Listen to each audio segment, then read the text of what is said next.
Frères et sœurs en Christ,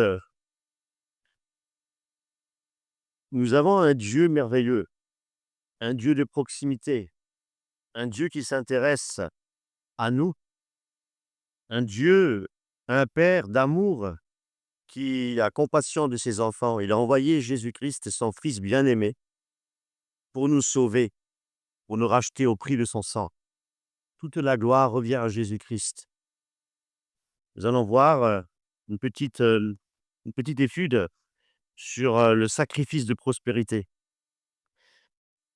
Et Dieu veut établir une communion avec son peuple. Dieu est créateur de toutes choses. Dieu nous a créés pour l'adorer. Et dans le livre des Lévitiques, nous pouvons voir effectivement plusieurs sacrifices.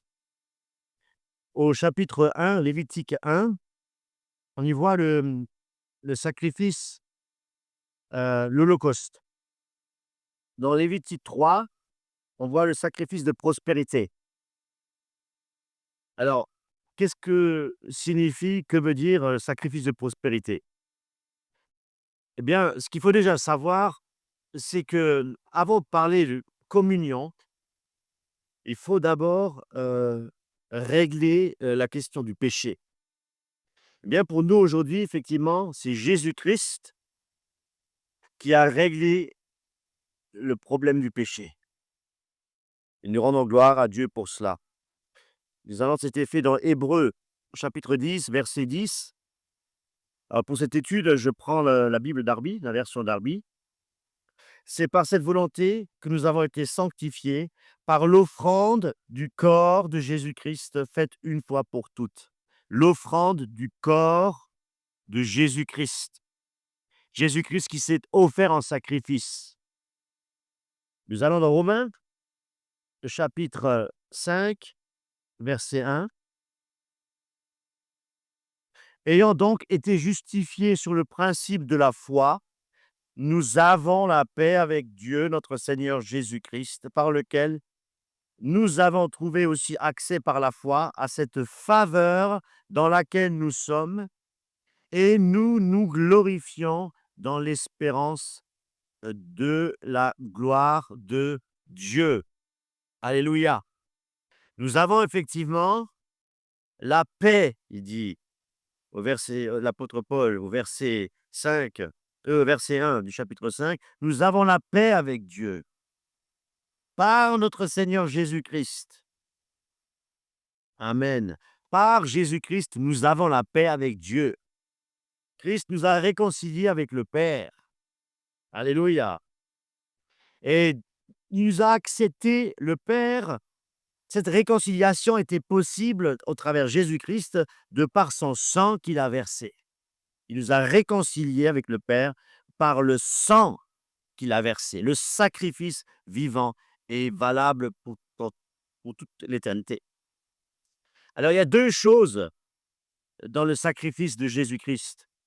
Quand on regarde la croix, effectivement, nous voyons deux choses. Premièrement, Jésus-Christ est mort pour nos péchés. Qu'est-ce qu'il a fait? Nous allons dans 1 Pierre chapitre 2, verset 24. Qu'est-ce qu'il a fait, Jésus-Christ? Qui lui-même a porté nos péchés en son corps sur le bois, afin qu'étant mort au péché, nous vivions à la justice, par la meurtrissure duquel vous avez été guéris. Alléluia. Il a porté nos péchés sur la croix. Alléluia. Il y a une deuxième chose qui est très intéressante, très importante, je dirais, c'est dans Éphésiens. Alors, dans Éphésiens, au chapitre 5, Éphésiens 5, verset 2.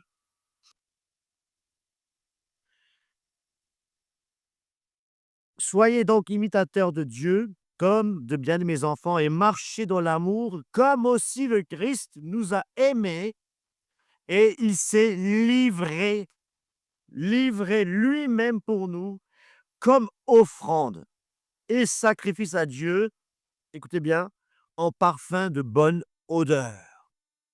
En parfum de bonne odeur pour Dieu. Ça signifie quoi?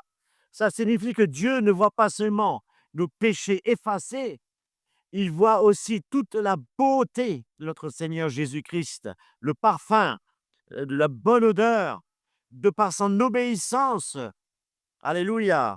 Et de par son amour pour le Père. Et c'est cela, frères et sœurs, qui nous fait vraiment entrer en communion avec notre Père céleste. Le sacrifice de prospérité, c'est également un repas partagé. Dans Lévitique 3, on va y aller au verset 2. Qu'est-ce qu'on apprend?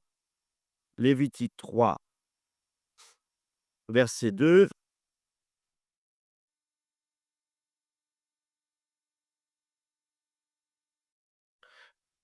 Il posera sa main sur la tête de son offrande et il l'égorgera à l'entrée de la tente d'assignation. Et les fils d'Aaron, les sacrificateurs, feront aspersion du sang sur l'autel tout autour. Le sang est offert à Dieu. C'est la première chose. On continue, versets 3 à 5. Il présentera du sacrifice de prospérité, un sacrifice fait par le feu de l'Éternel, à l'Éternel.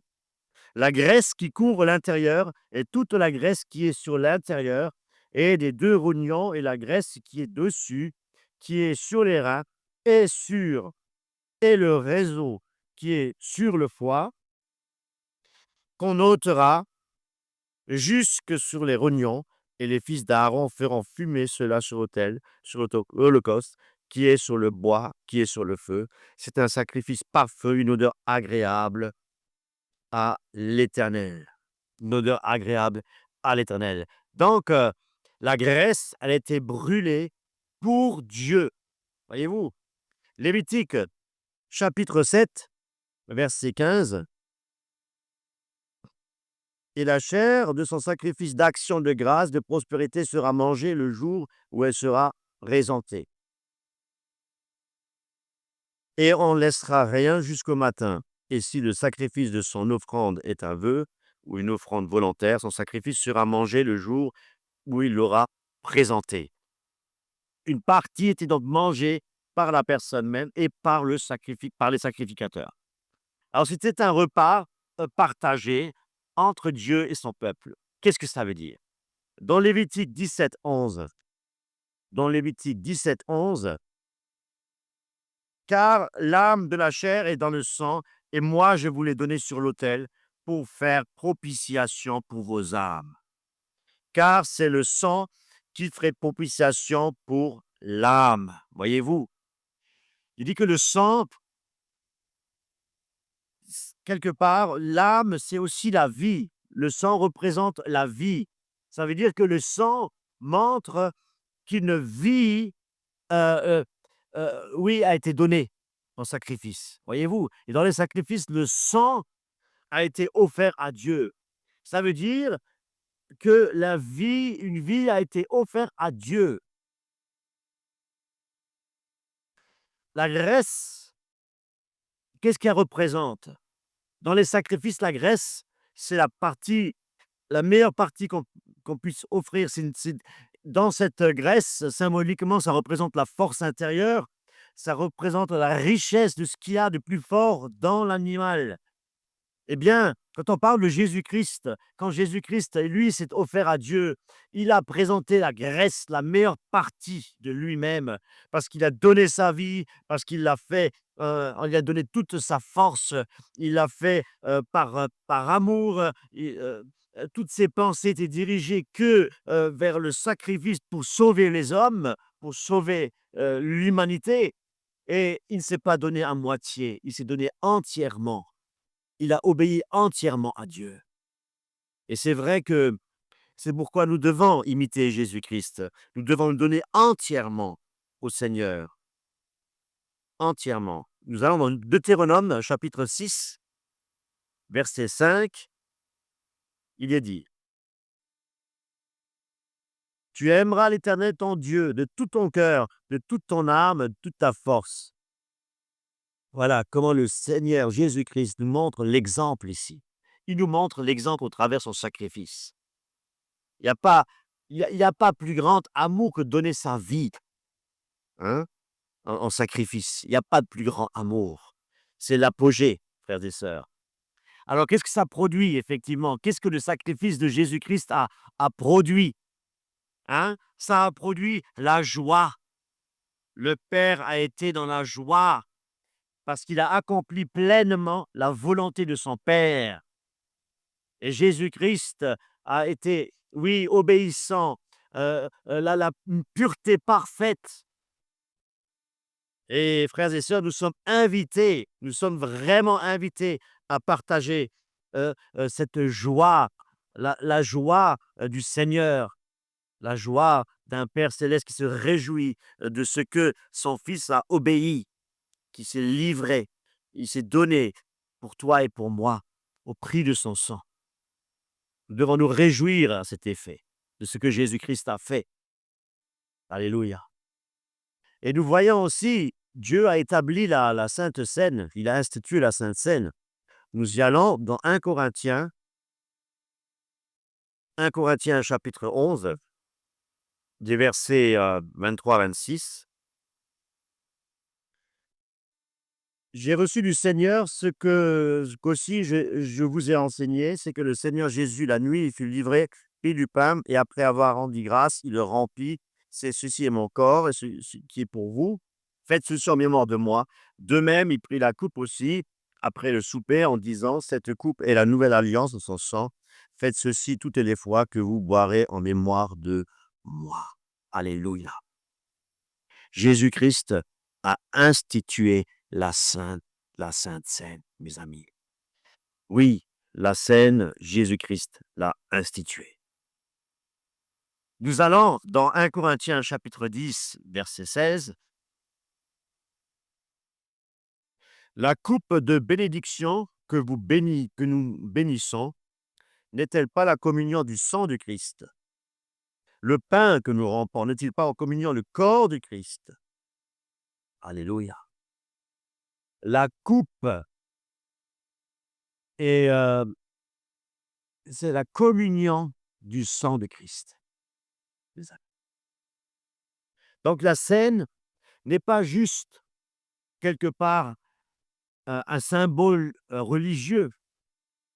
C'est vraiment un moment où nous sommes réellement et bien entendu spirituellement en communion avec Jésus-Christ. C'est un moment où nous partageons, nous devrions partager la joie de notre Maître qui est ressuscité des morts et qui a tout accompli sur la croix. Et on va dans Ésaïe chapitre 53, Ésaïe 53, Ésaïe 53, les versets 11.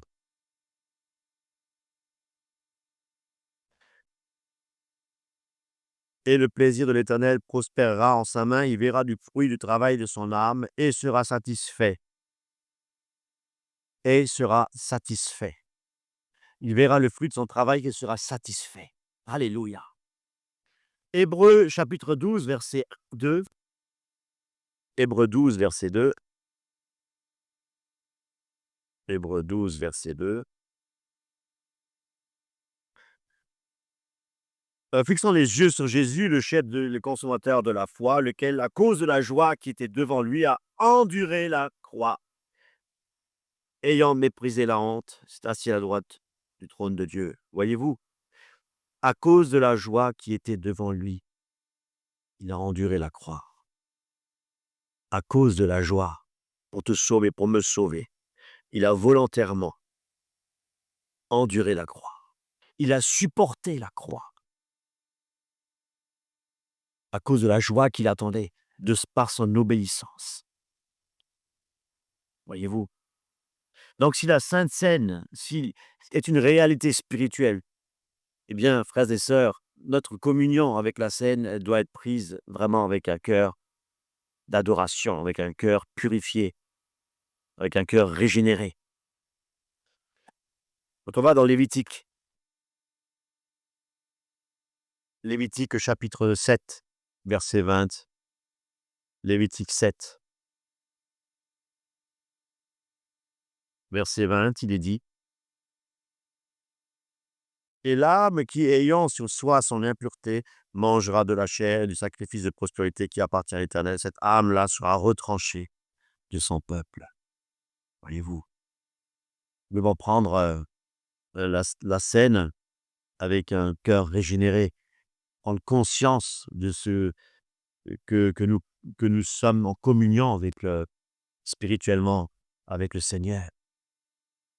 Et dans 1 Corinthiens, il est dit effectivement que nous devons nous examiner l'état de notre cœur avant de prendre la communion, avant la scène, très importante.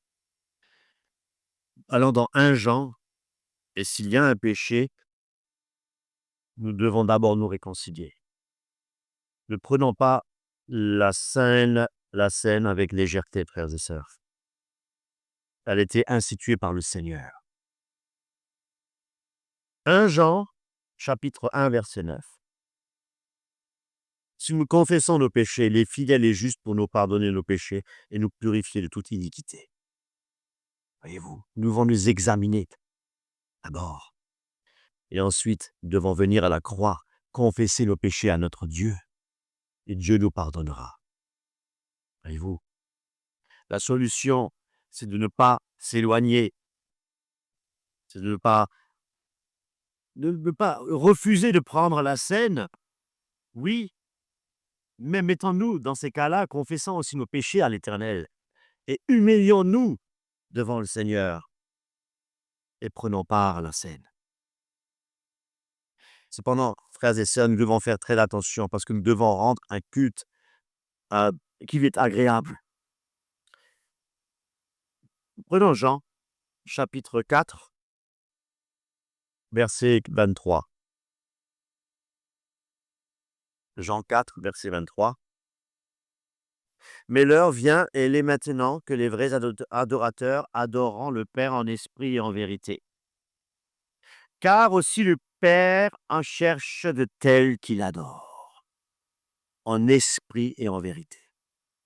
Sacrifice de bonne odeur, frères et sœurs.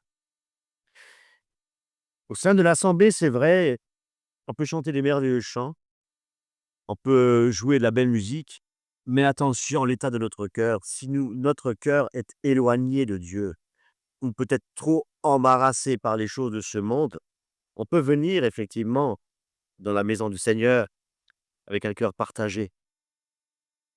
Eh bien, nous devons, lorsque nous sommes assemblés au sein de la communauté, nous sommes le corps du Christ et que nous ne sommes pas seuls dans l'assemblée. Nous devons prendre conscience que nous sommes membres du corps du Christ, et si un seul membre souffre, tout le corps souffre. C'est pourquoi nous devons vraiment venir au culte avec un cœur préparé, un cœur qui est animé par l'Esprit de Dieu, parce que nous y allons pour adorer Dieu en esprit et en vérité, mes amis. C'est pourquoi faisons attention de ne pas attrister le Saint-Esprit. Le Saint-Esprit ne nous quitte pas tant que nous restons attachés au cep, mais on peut l'attrister de par notre péché.